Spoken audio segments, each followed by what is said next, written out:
Sentimento me ronda, não sei dizer, tudo é novo pra mim. Meu coração se renova, sinto a esperança invadir o meu ser. Quero ser manso, ser limpo, ser justo e pobre de espírito ser. Tua palavra me sonda, me conta do reino que espera por mim. Eu te ofereço meu pranto, as dores da alma que quer renascer. Eu ouvi tua voz, teu falar me encantou. Quis seguir, caminhar, quis saber pra onde vou. Eis-me aqui, minha dor serena.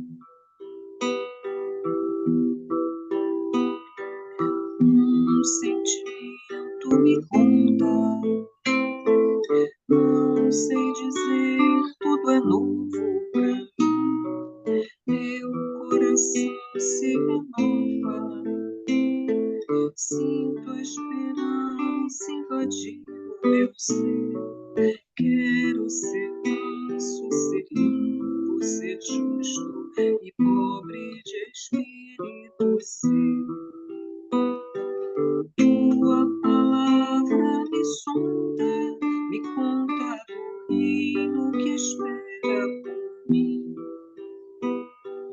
Eu te ofereço meu pranto, as dores da alma que quer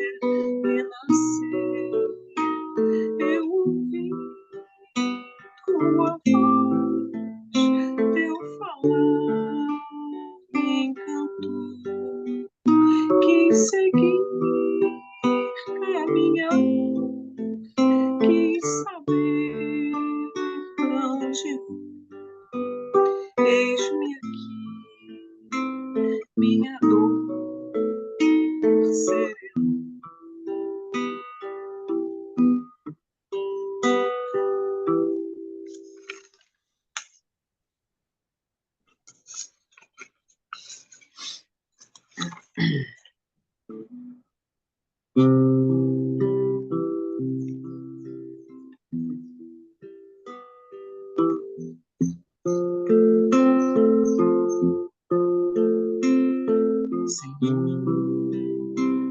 tua luz traz imensa paz. Tu és a verdade do caminho. Porto seguro nas aflições, amparo ao sofredor.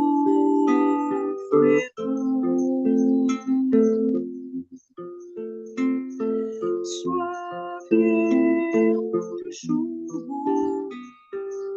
por teu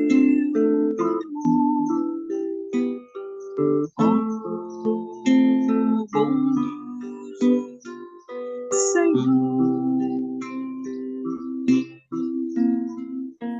Suave é o jugo por teu amor, ó bondoso Senhor. Ó bondoso Senhor.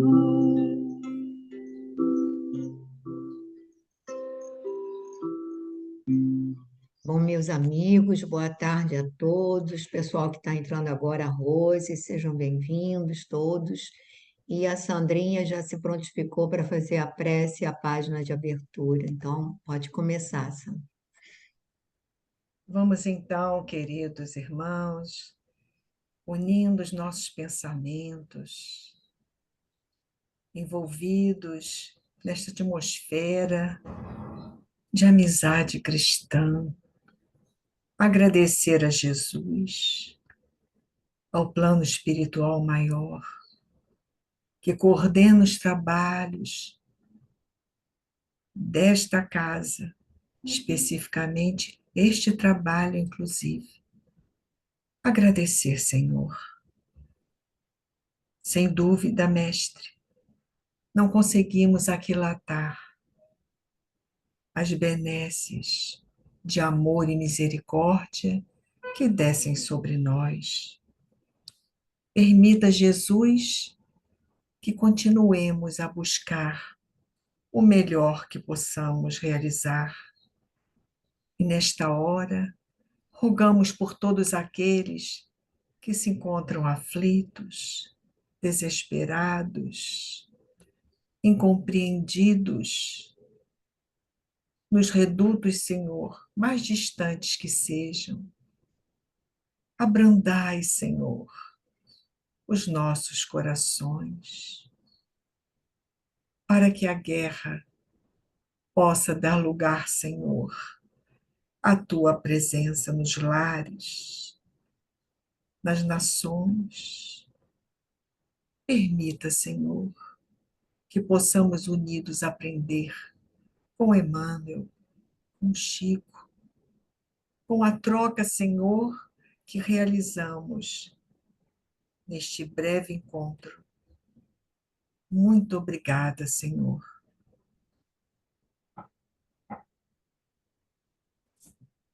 Vamos então, eu vou compartilhar aqui o tema de hoje, né?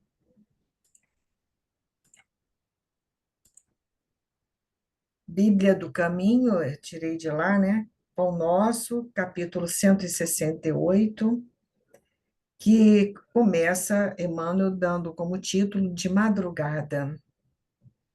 E ele vai retirar o versículo 1, capítulo 20 de João, o evangelista, não é? Dizendo para nós: e no primeiro dia da semana, Maria Madalena foi ao sepulcro de madrugada, sendo ainda escuro, e viu a pedra removida do sepulcro. E mais adiante, então, Emmanuel, e descompartilhei. Não, continua aqui, é só você ir subindo. Hã? É só você ir subindo para gente para ler o resto. É, gente, eu não tenho esse talento, sabe? No arquivo que você tá, que Eu tá isso, tô. você tem que ir fazer dele Ah, subir, ah, isso. tá. Consegui. Não devemos esquecer, não devemos esquecer a circunstância em que Maria de Magdala recebe a primeira mensagem da ressurreição do Mestre. No seio de perturbações e desalentos da pequena comunidade, a grande convertida não perde tempo em lamentações estéreis, nem procura o sono do esquecimento. Os companheiros haviam quebrado o padrão de confiança entre o remorso da própria defecção e a amargura pelo sacrifício do Salvador, cuja lição sublime ainda não conseguiam aprender. Confundiam-se em atitudes negativas. Pensamentos contraditórios e angustiados azorragavam-lhes os corações. Madalena, contudo, rompe o véu de emoções dolorosas que lhe embarga os passos. É imprescindível não sucumbir sob os fardos, transformando-os, acima de tudo, em elemento básico na construção espiritual. E Maria resolve não se acovardar ante a dor, porque o Cristo for imolado na cruz. Não seria lícito condenar-lhe a memória bem amada ao ouvido ou à indiferença. Vigilante, atenta a si mesma, antes de qualquer satisfação a velhos convencionalismos, vai ao encontro do grande obstáculo que se constituía do sepulcro, muito cedo, precedendo o despertar dos próprios amigos, e encontra a radiante resposta da vida eterna. Rememorando esse acontecimento simbólico, recordemos nossas antigas quedas, por havermos esquecido o primeiro dia da semana, trocando em todas as ocasiões o mais cedo pelo mais tarde. Emmanuel. Gente, quando eu li essa página de hoje, senti assim de uma profundidade que ele tem, mas assim, se valendo das palavras, inclusive, né, ligadas a João, ligadas ao que aconteceu no sepulcro, com o despertamento para a gente, sempre, sempre, sempre. Então, no primeiro dia da semana, era um domingo, não é? Maria Madalena foi ao sepulcro de madrugada, sendo ainda escuro, e viu a pedra removida do sepulcro. A gente lembra justamente nesse momento, após a crucificação, e aí, num domingo, né? Bem cedo, Maria Madalena vai ao sepulcro. E sabemos pelo próprio Evangelho o quanto isso custou a Maria Madalena após ela sair de lá e avisar aos companheiros, né, que o mestre não estava lá e que o como ela ouviu na sua ressurreição. E eles, a princípio, não acreditaram, não é? Foi preciso que Pedro, que o próprio João e que outros fossem após, né, e constatassem a situação que ali se encontrava. Mais tarde, então, eles vão, sim, reconhecer o valor espiritual de Maria de Magdala, né? E por isso, Emmanuel vai dizer aqui para a gente hoje, não devemos esquecer a circunstância em que Maria de Magdala recebe a primeira mensagem da ressurreição. Não é uma circunstância comum. Ela foi com a intenção de untar, né? Tinha outro verbo usado, aquele mestre querido, na verdade, o que encontrou lá foi a pedra, né? Deslocada. E no seio de perturbações e desalentos, diz ele aqui, dessa pequena comunidade, então ela não se converteu a também se lamentar, a ficar chorando e a procurar esquecer um momento tão triste. Não, pelo contrário, apesar da dor, apesar daquela prova extrema, aquela amargura que sentia sem dúvida por tudo que fizeram ao mestre querido, ela vai em busca de, confiante, de encontrar uma forma de seguir com ele, né? E aqui é muito interessante a gente ver, poxa, mas fugiram da condição de ser os discípulos do mestre Nazareno. Vejamos aqui que eles ainda não tinham tido aquela condição do Pentecostes, né? De serem realmente ali colocados com toda aquela mediunidade pujante e seguindo em frente, apesar de todas as dificuldades. Eu lembrava aqui de uma outra passagem também de Emmanuel, quando Jesus diz, né? Perdoa-lhes, Pai, porque eles não sabem o que fazem. E há uma mensagem que ele diz: Pedro, dizem que Pedro negou 3 vezes? Sim, Pedro negou 3 vezes, mas porque ele ainda não sabia perfeitamente o que fazer. Mas Jesus sabia do potencial daquele espírito que seria aquela coluna mestra do cristianismo na Terra. E ele sabia que Pedro seguiria adiante, mais adiante. Jesus sabia. Nós, não sabíamos. Nós poderíamos julgar e nós poderíamos ser daqueles que também fugiram, não é? Que também apedrejaram, como nós já conversamos tantas vezes aqui nos nossos encontros. Maria Magdala, ao contrário, ela vai em frente, ela, apesar de toda a confusão que se instaurara, ela vai em frente. Ela rompe o véu de emoções dolorosas que lhe embarga o espaço. Ou seja, a condição de Maria já é daquelas diferenciadas.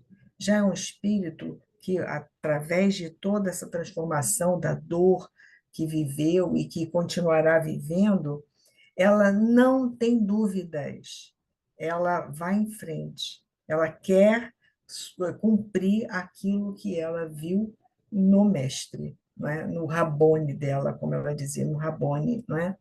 Então, a dor existe, e fica o recado para nós.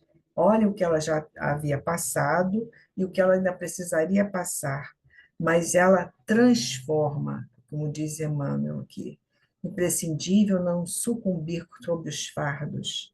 Os fardos todos os temos, uns pequeninos, outros um pouco mais rechonchudos, não é? Mas todos, no mundo em que vivemos, temos fardos, mas precisamos transformá-los em elemento básico na construção espiritual. E é isso que Maria resolve fazer. Não se acovarda ante a dor e segue com o Cristo, não é? Com o Cristo. E ele coloca outra qualidade importantíssima desse espírito que nós precisamos nela nos mirar: vigilante, atenta a si mesma, antes de qualquer satisfação a velhos convencionalismos. Então, repare, o que diz o Evangelho, não é? Vigilância e oração.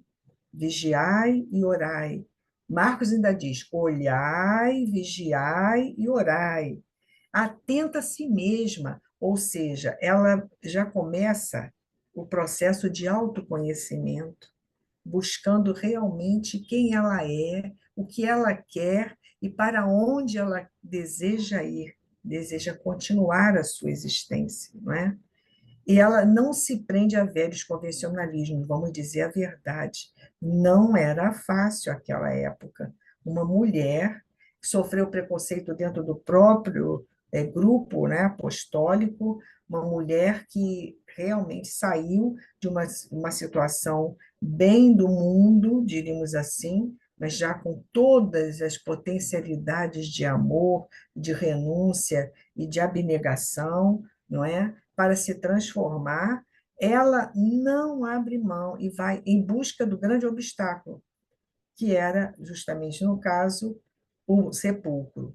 Agora, o que me chamou a atenção, esse final dele, que parece muito simples, mas ele aí nós teríamos muito a conversar se tivéssemos tempo, né? Rememorando esse acontecimento simbólico, recordemos nossas antigas quedas, e diria até nossas atuais quedas, por havermos esquecido o primeiro dia da semana. Ora, ele representa aqui o quê? A ressurreição de Jesus, não é? Neste domingo, a ressurreição de Jesus, trocando em todas as ocasiões o mais cedo pelo mais tarde, ou seja, deixando de seguir e fazer a nossa parte e deixando para depois e postergando essa nossa procura de verdadeira perfeição relativa, né? Que todos nós ansiamos. Foi isso que ficou para mim, são 16 e 14, se vocês quiserem, por favor, completar.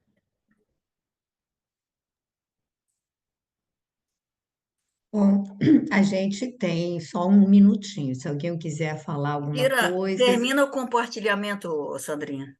Obrigada, Babi. Obrigada. ótimo. Então, bom, boa tarde, pessoal que a gente não tinha visto que tinha entrado, né? Sejam bem-vindos. Então, a gente vai passar para 2000 anos, que tem um trecho bem interessante hoje. Nós estamos na segunda parte do livro, no capítulo 1º. O meu livro é a página 222. Só recapitulando que a gente está na casa do Flamínio, né, e da Calpurnia, quando eles haviam chegado a Roma, e aí nós estamos há mais de um ano, precinto, instante, irremediável. Esse parágrafozinho foi até lido, mas eu só queria lembrar, porque o Flamínio, bem interessante a fala, depois passa, você volta a reler. Aí, quando ele diz assim para o Públio, Públio, aqui já te não recebo, não recebe companheiro enérgico e resoluto de outros tempos. Sinto que apenas te esperava para poder entregar a alma aos deuses, tranquilamente, supondo já cumprida a missão que me competia na terra, com a minha consciência retilínea e os meus honestos pensamentos.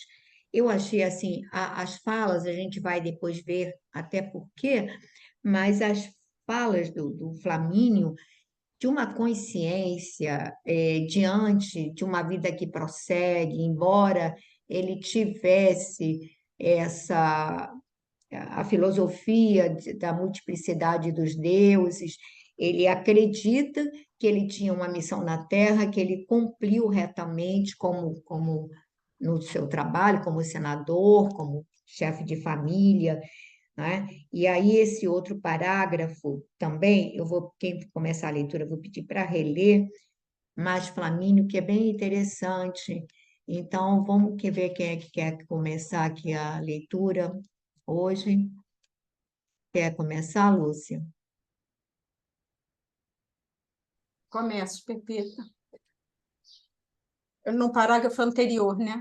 É, mais mais. Flamínio. Há mais de um ano, presinto o instante. Não, essa aí eu acabei de reler, o seguinte. Ah, então é Flamínio. Mais Flamínio, é isso. É. Flamínio respondeu-lhe o amigo com serenidade dolorosa. Tudo me autoriza a crer nas tuas melhoras imediatas. E todos nós aguardamos a bênção dos deuses, de maneira que possamos contar com a tua companhia indispensável por muito tempo ainda neste mundo. Não, meu bom amigo, não te iludas com essas suposições e pensamentos. Nossa alma jamais se engana quando se avizinha das sombras do sepulcro.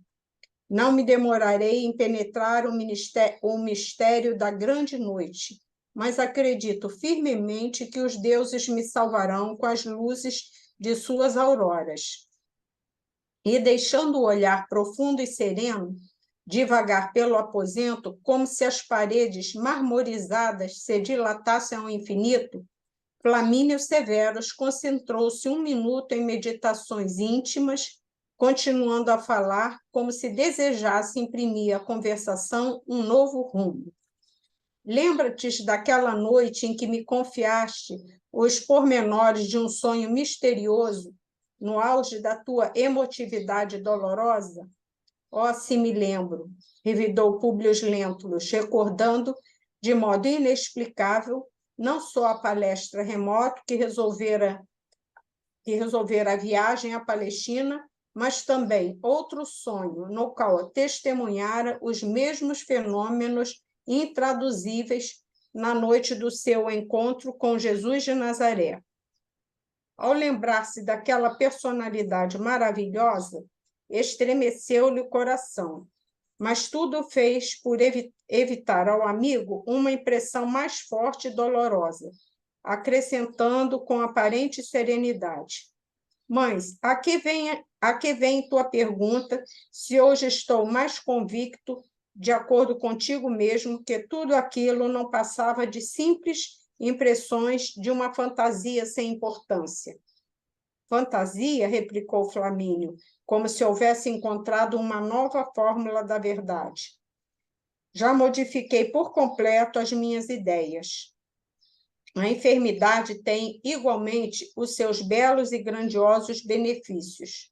Retido no leito há muitos meses, habituei-me a invocar a proteção de Têmis, de modo que não chegasse a ver nos meus padecimentos mais que o resultado penoso dos meus próprios méritos, perante a incorruptível justiça dos deuses.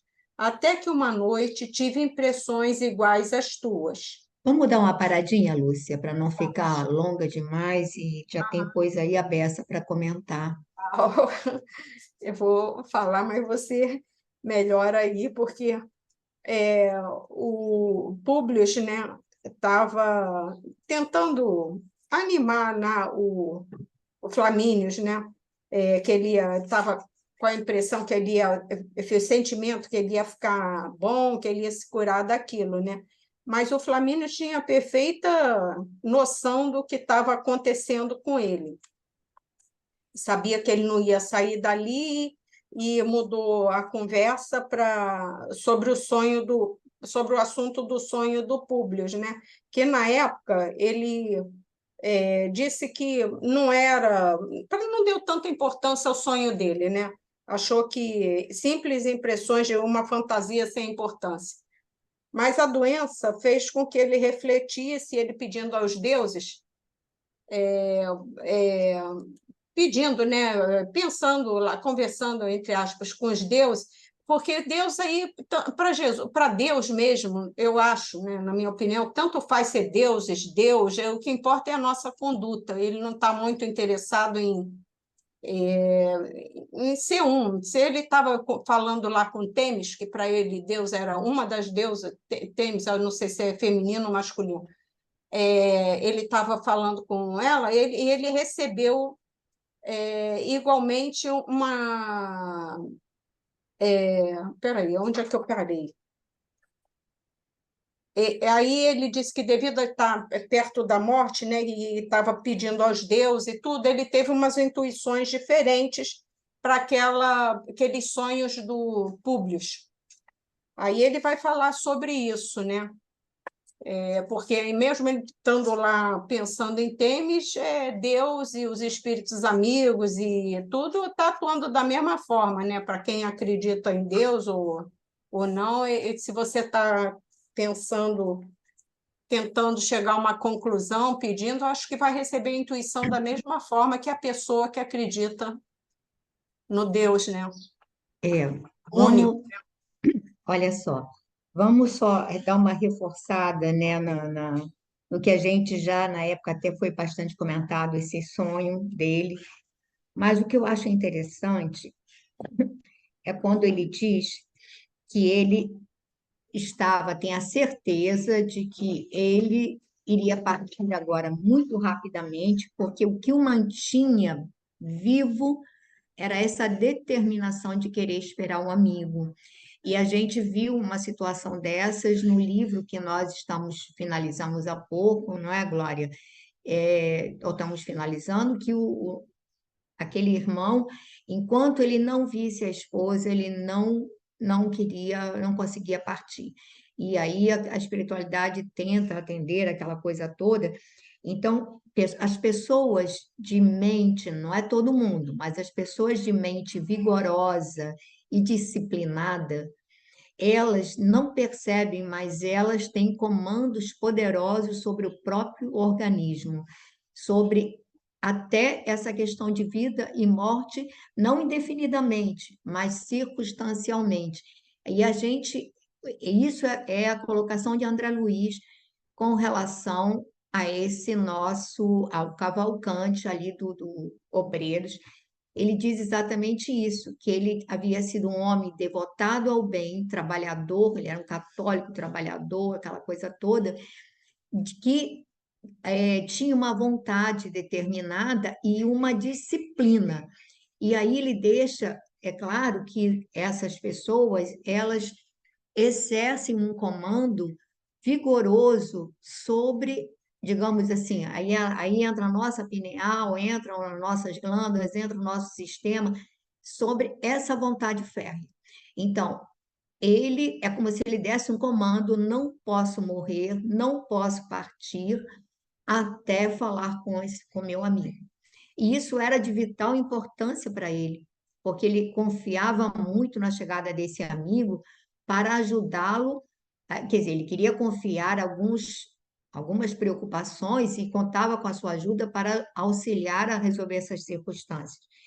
E aí, aqui ele tem a consciência que agora que ele encontrou um amigo, que ele confessou para ele, assim, faz as confissões e os pedidos, ele sabe que a morte virá com a velocidade de um relâmpago.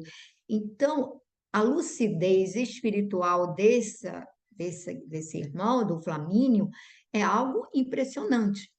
E ele não está preocupado com a morte, porque ele sabe que está com a consciência retilínea e com os pensamentos honestos.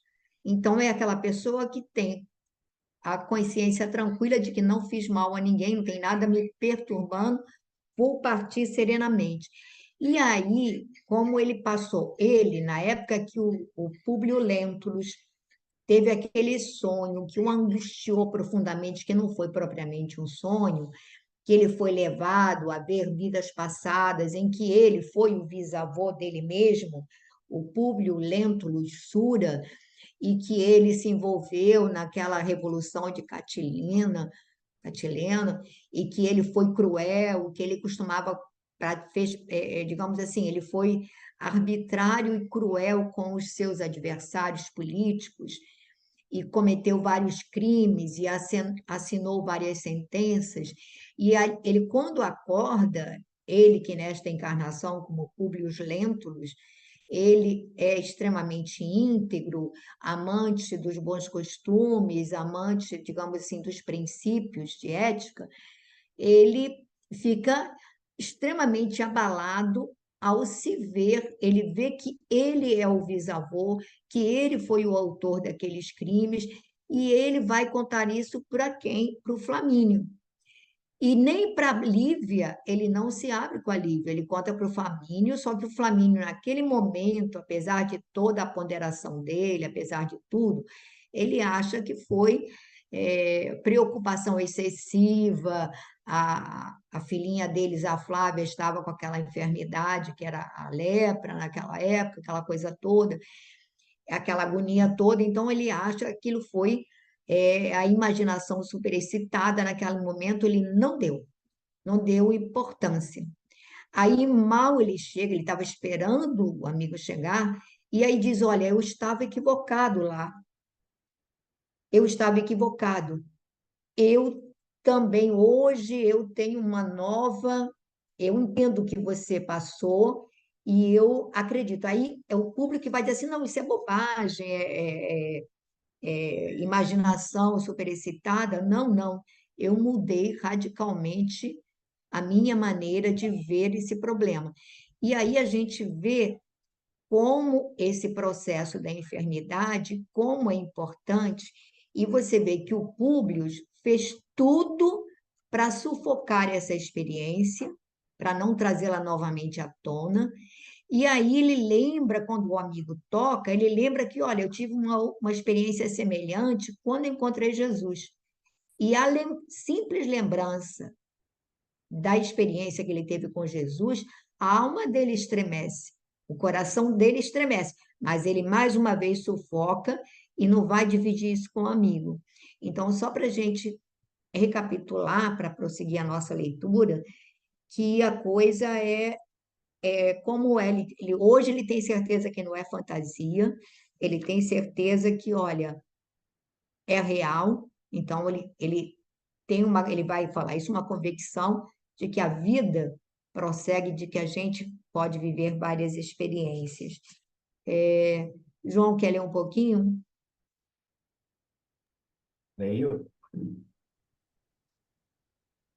Não me recordo de haver guardado qualquer preocupação com a tua narrativa, mas o certo é que há cerca de 2 meses me senti levado em sonho à mesma época da Revolução de Catilina e observei a veracidade de todos os fatos que me relataste há 16 anos, chegando a ver o teu próprio ascendente, Publius Lentulus Sura, que era o teu próprio retrato, tal a sua profunda semelhança contigo, mormente agora que te encontras nos teus 44 anos, em plena fixação de traços fisionômicos. Interessante é que me encontrava ao teu lado, caminhando contigo na mesma estrada de clamorosas iniquidades. Lembro-me de nos vermos assinando sentenças iníquas e impiedosas, determinando o suplício de muitos dos nossos semelhantes. Todavia, o que mais me atormentava era observar-te a terrível atitude, determinando a cegueira de muitos dos nossos adversários políticos e assistindo pessoalmente ao desenrolar das flagelações do ferro em brasa, queimando numerosas pupilas para todo sempre, aos gritos dolorosos das vítimas indefesas. Publius Lentulus arregalou os olhos de espanto, participando igualmente daquelas recordações que dormitavam fundo na sua alma ensombrada, e replicou por fim: meu bom amigo, tranquiliza o coração. Semelhantes impressões parecem reflexos de alguma emoção mais forte que perdurasse no âmago da tua memória, por minhas narrativas naquela noite de há tantos anos.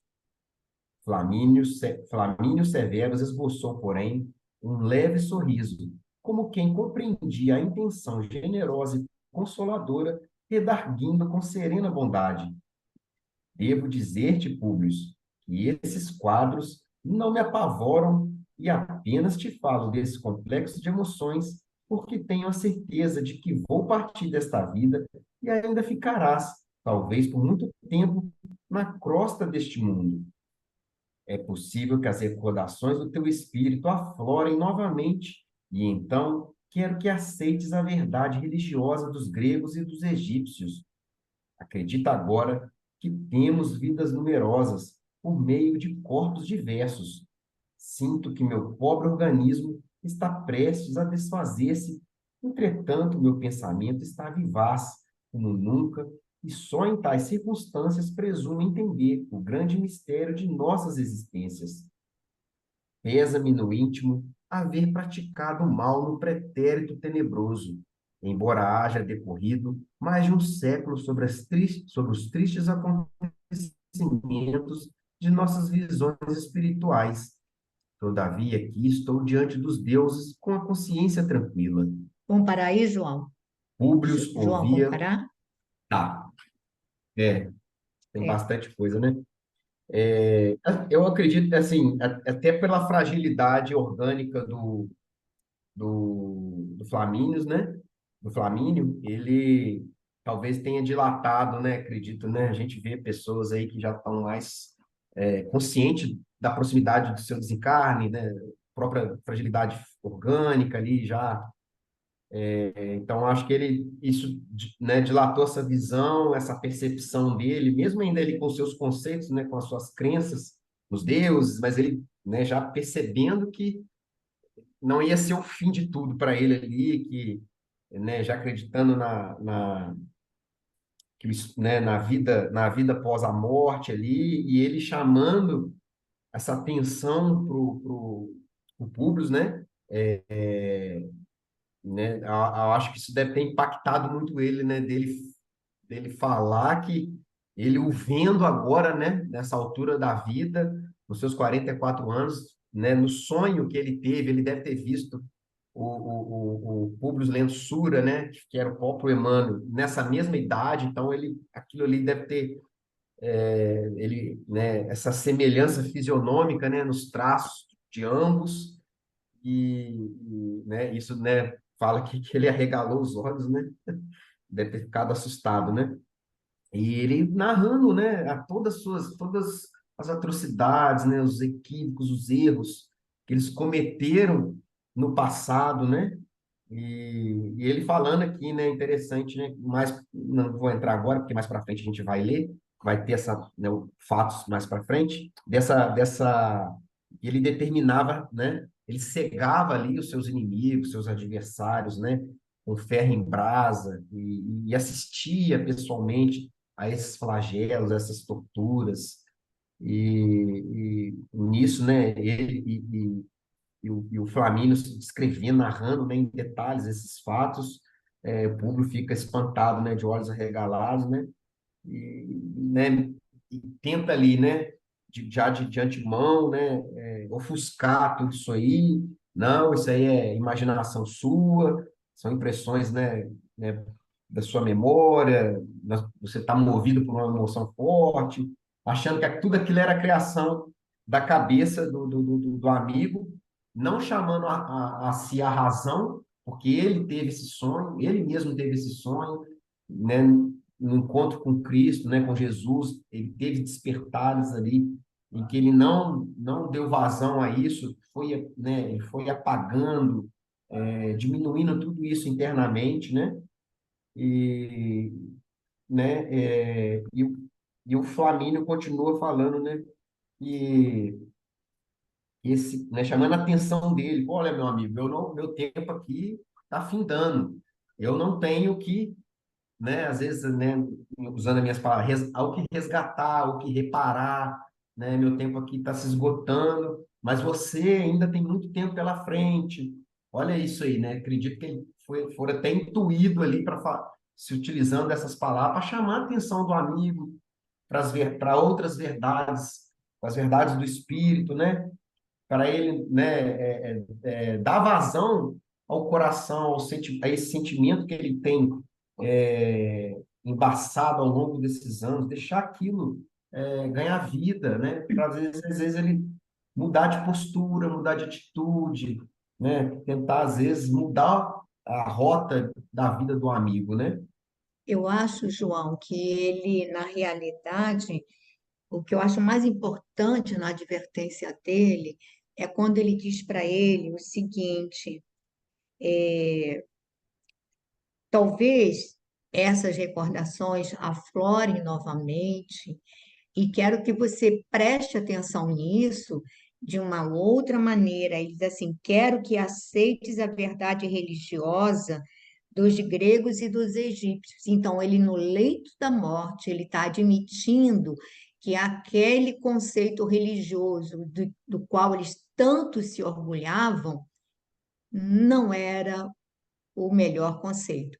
Ele, no leito da morte, ele está abrindo mão das tradições deles com relação aos deuses, com relação a todos os conceitos de vida e morte, e está pedindo que ele aceite, que, olha, Flamínio não tinha ainda o contato com o cristianismo, mas ele tinha, a gente viu lá no início que ele teve um escravo que tinha vivido no Oriente, tinha tido contato, que ele acreditava na reencarnação. E esse escravo é que conversa, era tipo o administrador dele que conversa com o Públio Lentulus.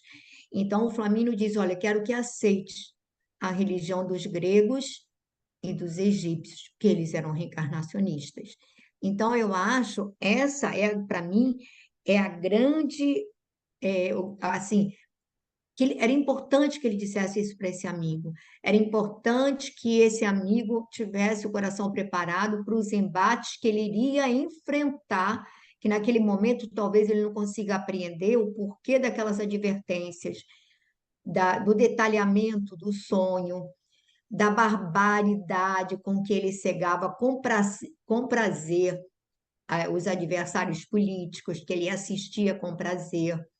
E isso a gente, como você disse, daqui a pouco a gente vai ver que isso tem um fundamento. Olha, prepare-se, isso tá na sua conta. E aí, presta atenção, vai estudar a filosofia dos gregos e dos egípcios, né? Platão, né? Pitágoras, eles eram reencarnacionistas, Sócrates. Então, vai estudar, porque ele vai precisar disso. Então, ele é assim, ele não consegue entender o grande mistério das muitas existências, mas é, ele acha que realmente quer dar esse aviso. E eu não sei nem se é por causa desse aviso que ele se mantém ali ainda com aquele fio de vida para dar essas advertências para o amigo. Alguém mais gostaria de falar alguma coisa desse trecho? Fala, Glória. E tem outra coisa interessante, né, Pepita, que o Públio, quando teve toda aquela visão, ele não penetrou algumas verdades, como o Flamínio está trazendo para ele agora, de ter provocado a cegueira, né, e que isso ele traz para ele, e é um detalhe também importante, né, para a narrativa, porque ele fala, ó, o que mais me atormentava era observar-te a terrível atitude, determinando a cegueira de muitos dos nossos adversários políticos, né? Então, é mais uma coisa que ele traz para o Públio, não é? Como uma atitude que ele tomou no passado, mostrando para ele que tudo tem reflexo depois, né? Dentro dessa doutrina de que do retorno, né? Dos nossos resgates.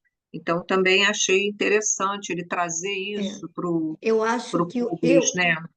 eu acho, Glorinha, que lá atrás o Públio chega a falar da cegueira, sim, Fala, mas não com essa não me lembro, riqueza, não fui olhar. não com esse detalhamento, digamos assim, não com esse reforço, Fala sim, não fala sim. é? Fala, Babi. Mas ele fala assim, entendeu? Mas eu digo assim, agora é uma nova, digamos assim, uma outra fala, num outro momento em que o Públio já passou por outras experiências e Jesus está, digamos assim, jogando sementes nesse coração.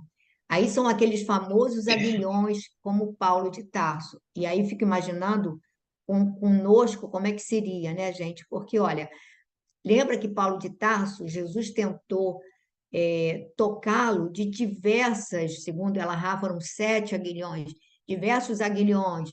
Aí tem ele vai lá, encontra o pessoal lá vê Pedro fazendo o Estevão, fazendo a pregação. Aí uma série de coisas vão acontecendo para ver se ele desperta. Depois tem a noiva, depois tem uma série de situações e ele nada, nada, nada, nada. E cada vez ele fica com mais ódio, mais ódio, mais ódio, até que, digamos assim, aquela casca que vai tendo as fissuras, né? Eu falei ontem lá no centro sobre isso. A gente vai fissurando assim o nosso ovo, né? A nossa até que uma hora dá aquele clique e ele abre e a gente abraça a verdade. Então, eu acho que o Publio Lentulus, ele está tendo também esses chamados, mas que ele continua ainda irredutível. Mas aí a gente vai ver que a coisa, uma hora, vai funcionar, né? Quer continuar a leitura, Glória? Posso falar só um instantinho isso, já que você falou em Paulo de Tarso? Eu tinha Fala, Sandrinha. anotado aqui, me veio assim, né? A misericórdia divina. Ele encontra o Flamínio, que está com ele, sabe Deus há quantos séculos, não é? Como reencarnando juntos, em várias situações. E eu lembrei, não é? Mas ele tem o Flamínio aí como um grande orientador, na verdade, dele, não é? Chamando a atenção dele e a consciência tranquila que ele reforça aqui. Agora, eu lembrei de Gamaliel com Paulo, né? Gamaliel foi assim de uma importância muito grande e Paulo ainda resistia, não é? Nos primeiros momentos, Gamaliel reconhece a importância daquele homem que ali está, né? De Pedro, do trabalho que é feito, e eles são fundamentais também para fazer essas fissuras a que você se refere, né? É, Aos poucos, eles têm uma ascensão moral muito grande sobre eles, Gamaliel em relação a Paulo, e aqui o Flamínio em relação a Públio, né? E isso é muito importante. E na vida nós também temos aqueles que são marcas, né, profundas em nós e que nos levam a lugares melhores se nós optarmos, né? A gente é como se fosse a pedra dura, né, Sandrinha? Que precisa de uma Isso. água mole que fica batendo na pedra dura até E furar, não né? estamos sós, né, João? Não estamos Né? sós. Tem sempre aquele que vai te dar um auxílio, né? tá bom. Então, Glorinha, pode ir. Públio ouvia-o atentamente, entre penalizado e comovido. Procurava dirigir-lhe palavras confortadoras, mas a voz parecia morrer-lhe na garganta, embargada pelas emoções daquele doloroso momento. Flamínio, porém, apertou-o de encontro ao coração, com os olhos rasos de pranto, sussurrando-lhe ao ouvido: Meu amigo, não tenhas dúvidas sobre as minhas palavras. Quero crer que estas horas sejam as últimas. No meu escritório estão todos os teus documentos e o memorial dos negócios de ordem material que movimentei em teu nome, na tua ausência e no concernente aos nossos problemas de ordem política e financeira. Não encontrarás dificuldade para catalogar convenientemente todos os papéis a que me refiro. Mas Flamínio, replicou Públio com enérgica serenidade, acredito que teremos muito tempo para cuidar disso. Nesse momento, Lívia e a filha, Calpurnia e os rapazes acercaram-se do nobre enfermo, trazendo-lhe um sorriso amigo e palavras consoladoras. O doente deu mostras de ânimo e alegria para cada um deles, encarecendo o abatimento de Lívia e a beleza exuberante de Flávia, com palavras meigas e quentes. Ficando a sós novamente, o generoso senador que a moléstia desfigurara entre os linhos claros do leito, exclamou com bondade: Eis, meu amigo, as borboletas risonhas do amor e da mocidade, que o tempo faz desaparecer célere no seu torvelinho de impiedades. E baixando a voz, como se quisesse transmitir ao amigo uma delicada confidência da alma, continuou a falar pausadamente. Levo comigo para o túmulo numerosas preocupações pelos meus pobres filhos. Dei-lhes tudo o que me era possível em matéria educativa. E, embora reconhecendo que ambos possuem sentimentos generosos e sinceros, noto que os seus corações são vítimas das penosas transições dos tempos que passam, nos quais temos o desgosto de observar os mais aviltantes rebaixamentos da dignidade do lar e da família.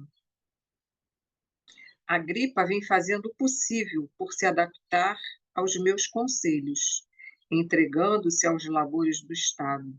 Mas Plínio teve a pouca sorte de se deixar seduzir por amigos pérfidos e desleais, que não desejam senão sua ruína e o arrastam aos maiores desregramentos nos ambientes suspeitos de nossas mais altas camadas sociais, levando muito longe o seu espírito de aventuras.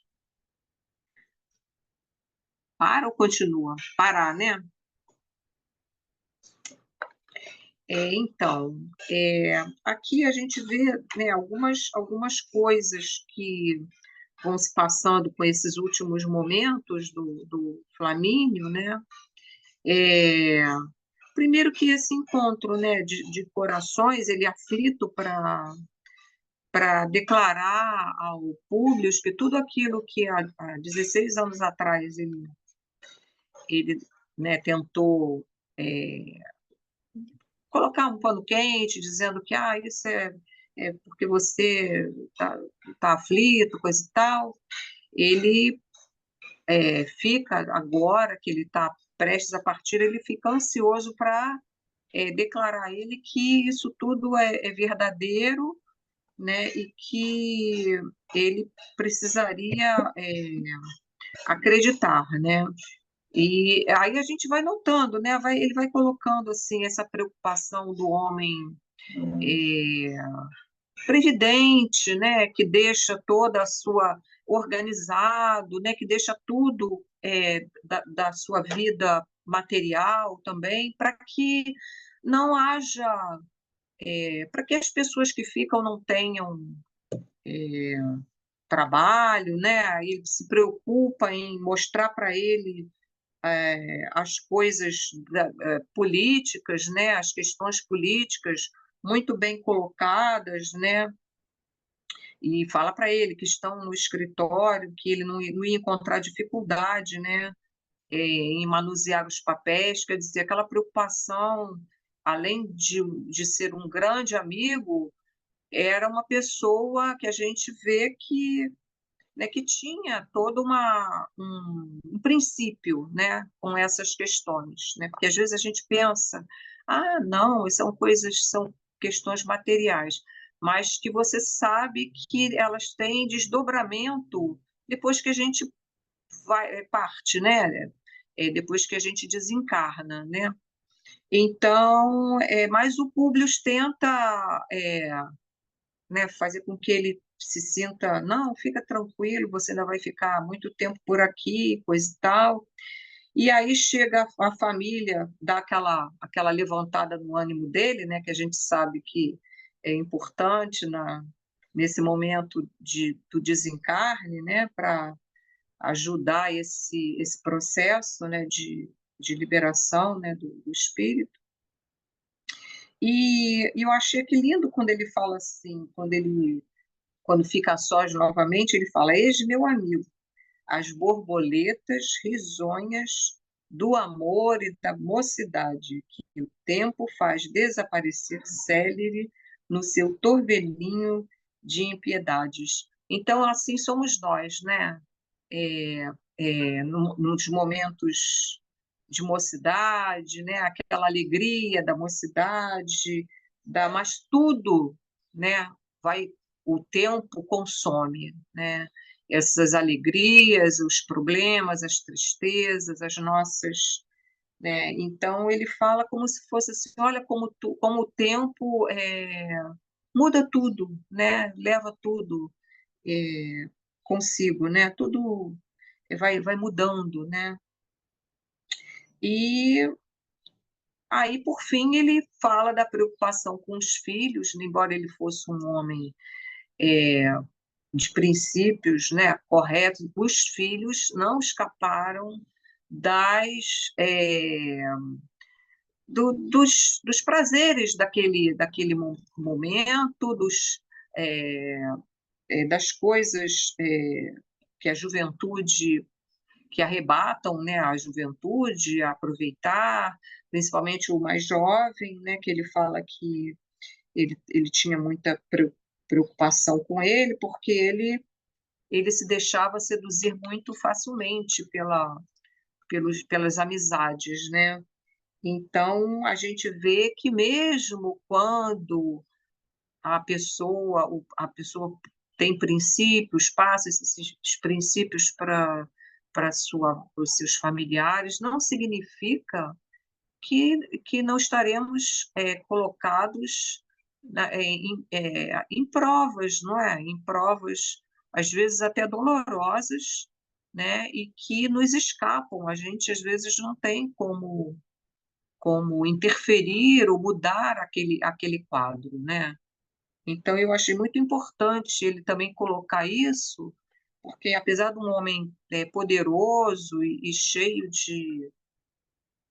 né, de certezas, vamos dizer assim, ele traz esse lado, né? Ele mostra para o Públio essa dor, né, que ele carrega, né? E vai carregar com ele, né? Mas podem falar aí mais vocês. Florinha, veja como é atual. Na realidade, o ser humano é sempre o mesmo. Veja como é atual. Quantos de nós não estamos angustiados diante, digamos assim, das escolhas dos nossos filhos, da direção que o rumo da vida deles toma? Olha quanto isso é atual. Ele está ali todo centrado, apesar do poder, apesar da riqueza, ele foi sempre alguém com probidade, sempre alguém íntegro, sempre voltado para os seus deveres, sempre ponderado. Mas os filhos são outro universo, são outras vidas. E aí, se a gente olhar aqui para essa telinha, vai ser difícil encontrar alguém, pode ser que algumas não, mas a maioria das pessoas, eu sei que vivenciam exatamente esse problema também. Nossa vida é a nossa vida, mas o nosso filho é outro universo, é outro universo. E a gente, à medida que vai caminhando, a gente percebe que o nosso poder sobre eles é limitado. É o caso do Flamínio. Pede para um amigo encarecidamente: olha, vê o que você pode fazer para trazer eles para o eixo. Porque você veja bem, ele queria o bom andamento da vida dos filhos dentro dos padrões retos, dentro, como ele diz, consciência retilínea. Emmanuel adora usar essa expressão, consciência retilínea, mas é uma coisa assim que hoje o pessoal não dá assim muita importância, mas ele fala. E aí a gente vai pegar, e o jovem vai dizer, não, isso é bobagem, não, isso aqui é assim, isso aqui é... Aqueles que têm filhos que partilham desse mesmo entendimento, agradeçam muito a Deus. Mas quem não tem, quem tem filhos mais imaturos espiritualmente, temos que agradecer também a Deus pela oportunidade de estarmos ali com a possibilidade de fazer alguma coisa para amenizar os desvios de outras épocas, que normalmente nós, os pais, que hoje lutamos para trazer as pessoas para o bom senso, que às vezes, como ele disse, eu penso igualzinho a ele, às vezes as pessoas não são más, ou seja, meus filhos têm sentimentos generosos, não são maus, são, mas, mas estão totalmente, digamos, abraçando as possibilidades e os prazeres que o mundo oferece. E aí a gente que tem um outro entendimento sabe que, olha, caramba, está em perigo, tá em perigo, está na reta de colisão, está dando margem como diz assim, ao azar, porque ó, os nossos cobradores, eles estão aí atentos para as mínimas coisas, né? Então, eu acho assim, muito, muito, aí você vai ver, olha, tem 2000 anos, mas a gente continua com as mesmas aflições, com as mesmas inquietações, com as mesmas preocupações. Aí ele vai dizer que o Agripa, o filho mais velho, tem, de uma certa maneira, se esforçando para seguir os conselhos e se ocupando com as coisas do Estado, porque naquela época a gente sabe que o cargo de senador era hereditário, era normalmente passado, quer dizer, o Flamínio vai desencarnar, provavelmente o filho mais velho vai ocupar o cargo lá no Senado, no lugar dele. Então, ele tá, mas o outro está bem à deriva. E assim, eu achei assim que, olha, somos nós, né? Não é que nós sejamos o Flamínio, mas eu digo assim, continuamos, né, com as mesmas inquietações. Com certeza. E o que eu acho assim interessante é que ele abre o coração nesse sentido, né? Ele poderia tentar, sei lá, Floreá-los, caramba. duplar, né? Não, mas isso é coisa de jovem mesmo. Mas ele abre o coração, tanto que ele espera quando estão a sós, né? e faz esse desabafo com ele, né? Então, é interessante, né? Apesar né, de ser um homem, né, com toda a pompa, ele Verdade. tem essa preocupação de pai, né? Bom, acho que dá para ler mais um pouquinho. Solange, você quer ler um pouquinho? Consegue? E daqui tá, toda hora fica parado, travado. Tá, Acho que então vou não. pedir a Laura. Laura, quer ler um pouquinho?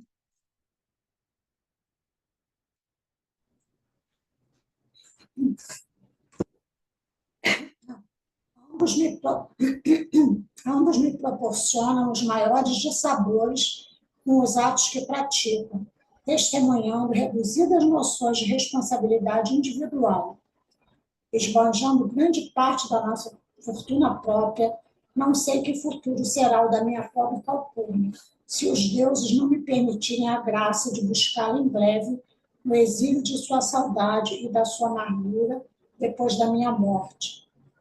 Mas a mim, respondeu com interesse interpelado, eles se me afiguram dignos do Pai que os deuses lhes concederam, com a sua gentileza generosa e com a fidalguia de suas atitudes. Em todo caso, meu amigo, não podes esquecer que tua ausência de Roma foi muito longa e que muitas inovações se processaram neste período. Parecemos caminhar vertiginosamente para um nível de absoluta decadência dos nossos costumes familiares, bem como os nossos processos educativos, a meu ver, desmantelados em dolorosa falência. E como se desejasse trazer de novo a conversação para os assuntos de ordem imediata da vida prática, acentuou. Agora que vejo tua filha, esplendente de mocidade e de energia, renovo intimamente meus antigos projetos de trazê-la para o círculo da nossa comunidade familiar. Era meu desejo que Plínio a desposasse, mas meu filho mais moço parece inclinado a comprometer-se com a filha de Salvio, não obstante a oposição de Calpurnia a esse projeto. Não por teu tio, sempre digno e respeitável aos nossos olhos, mas por sua mulher, que não parece disposta a abandonar as antigas ideias e iniciativas do passado. Devo, porém, considerar que me resta ainda Agripa, a fim de concretizarmos as minhas futurosas esperanças. Se puderes, algum dia, não te esqueças desta minha recomendação in extremis. Está bem, Flamínio, mas não te canses. Dá tempo ao tempo, porque não faltará ocasião para discutir o assunto, replicou Públio Lentulus, comovido. Neste comemos, Agripa entrou na alcova, dirigindo-se ao pai afetuosamente. Meu pai, o mensageiro enviado a Massília acaba de chegar, trazendo as desejadas informações a respeito de Saul. E ele nada nos manda dizer sobre a sua vinda, perguntou o enfermo com bondoso interesse. Não, o portador apenas comunica que Saul partiu para a Palestina logo depois de alcançar a consolidação de sua fortuna com os últimos grupos comerciais, acrescentando haver deliberado ir à Judéia para rever o pai que reside nas cercanias de Jerusalém. Pois sim, disse o enfermo resignado, à vista disso, recompensa o mensageiro e não te preocupes mais com os meus anteriores desejos. Ao ouvi-los, Públio deu tratos ao cérebro para se recordar de alguma coisa que não podia definir com precisão. O nome de Saul não lhe era estranho. Com as circunstâncias de se localizar a residência do pai nas proximidades de Jerusalém, lembrou-se finalmente das personagens de suas recordações com fidelidade absoluta. Rememorou o incidente em que fora obrigado a castigar um jovem judeu desse nome, nas cercanias da cidade, remetendo-o às galeras como punição do seu ato irrefletido, e recordando igualmente o instante em que um agricultor israelita fora reclamar a liberdade do prisioneiro, dando-o como seu filho.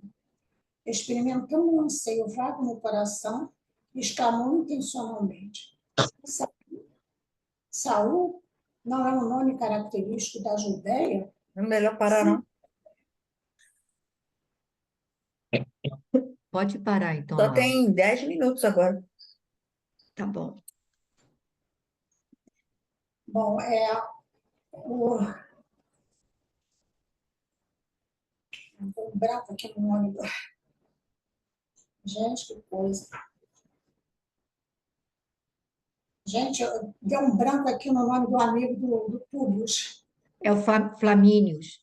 Flamínio, Deus me livre. Ele continua falando, né, das preocupações que ele tem com os filhos, né? Inclusive coloca uma preocupação também com a fortuna dele, né? Porque os filhos têm gastado, né, muito da fortuna deles, e ele se preocupa, inclusive, com a Calpurnia, né? Como será o futuro dela, né, em termos financeiros. E o Públio reafirma, né, que ele considera que os meninos são dignos do pai que eles têm, né? Ele elogia eles, elogia a atitude dele, dos filhos. E aí ele fala sobre como Roma mudou, né? Flamínio, né? Ele fala que o Públio esteve muito longe, né, de lá, dessa cidade, e que os costumes mudaram muito, havendo decadência absoluta, né? Uma grande decadência dos costumes familiares. E aí ele muda o assunto, né? Fala para a filha dele, sobre a filha dele, né? E fala do sonho que ele tinha, né? De trazê-la para a família, né? Ele pensava em casá-la com o Plínio, mas o Plínio, agora parece estar interessado na filha do Salvio, então ele vê que esse projeto dele talvez não dê certo. Mas ainda existe o Agripa, né? Que poderia ser o marido dela, né? E ele fala para ele não se esquecer desse desejo dele no futuro, se for possível, né? E aí o Públio diz que ele não se cansar, que não vai faltar ocasião para eles discutirem um assunto, né, no futuro. Ele sempre preocupado, muito preocupado com o estado de saúde dele, né? Aí o Agripa entra no quarto, né, e para dar notícias de Massília, né? Diz que o mensageiro chegou trazendo informações a respeito do Saul. E o pai pergunta-se sobre a vinda dele, ele diz que o Saul não vem por enquanto, né? Que ele partiu para visitar o pai em Jerusalém.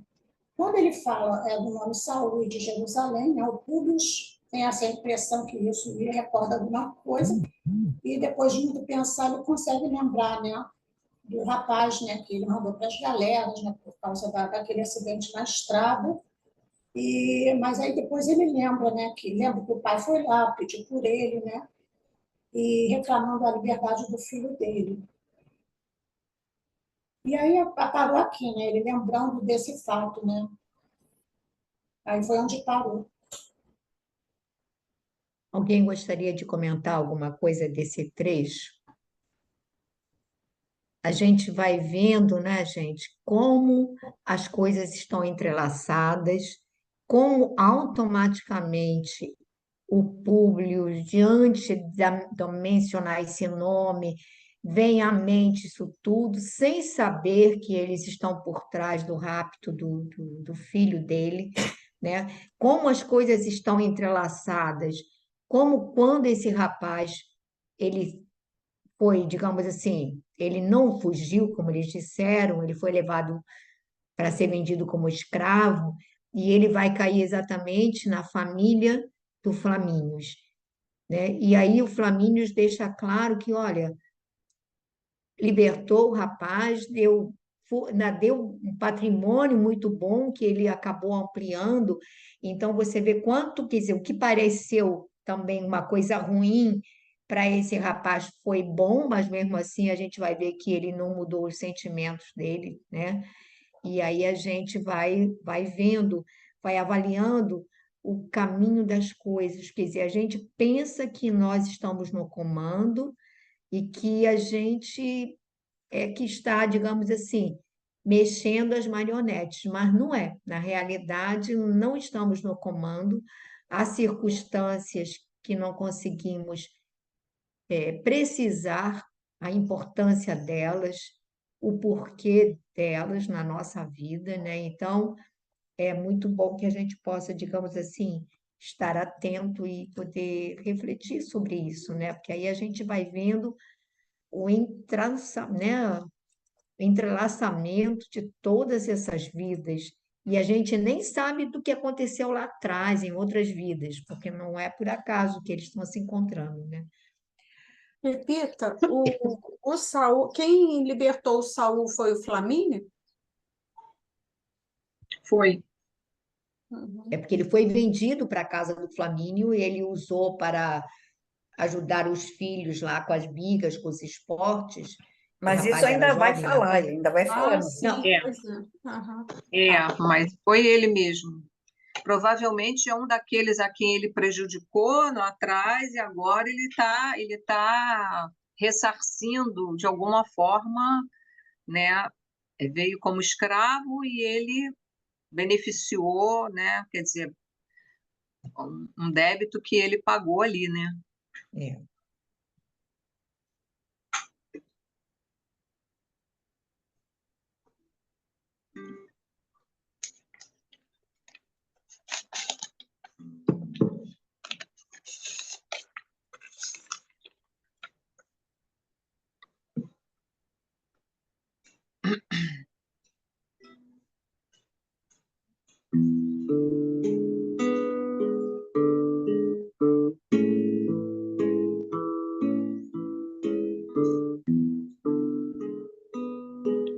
Então ele veio e disse: já é hora de seguir. E indicou um caminho tortuoso, mostrou as pedras e os espinhos.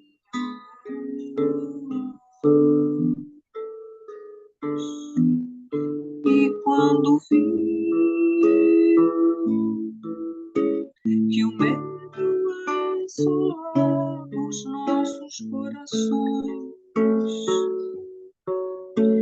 nos fez olhar o sol atrás dos montes, só disse: confia.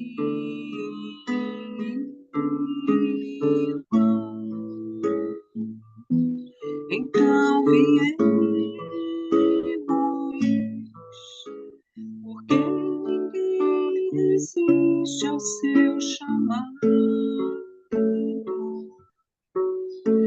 Voltamos à terra-mãe que nos abriga por seu amor. Haveremos de amar.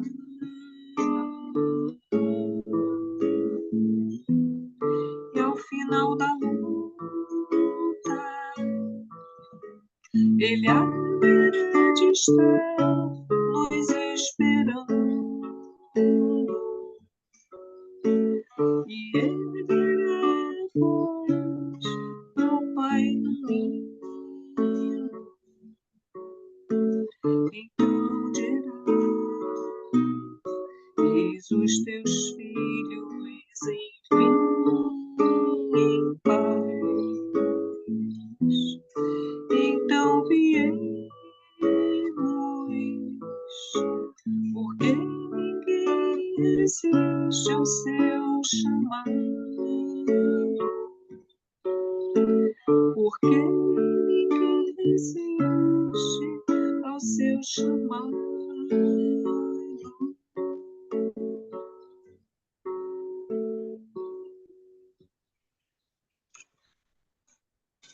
Então, nesse momento, nós vamos encerrando o nosso grupo de estudo, agradecendo a Jesus mais uma vez pela oportunidade desse momento, por estarmos vinculados a pessoas que nos são tão queridas, estudando, Senhor, essas obras que nos trazem tantos ensinamentos e reflexões. Ajuda-nos, Mestre, a absorver esses conteúdos e que eles possam cair, regar o solo dos nossos corações, hidratando-os de esperança, de fé, a certeza, Senhor, de que estás no comando de nossas vidas e que esperas que nos movimentemos para escolher o caminho certo, que nos ergamos e que procuremos ainda hoje atender ao teu chamado. Ó Mestre, há quanto tempo nos chamas?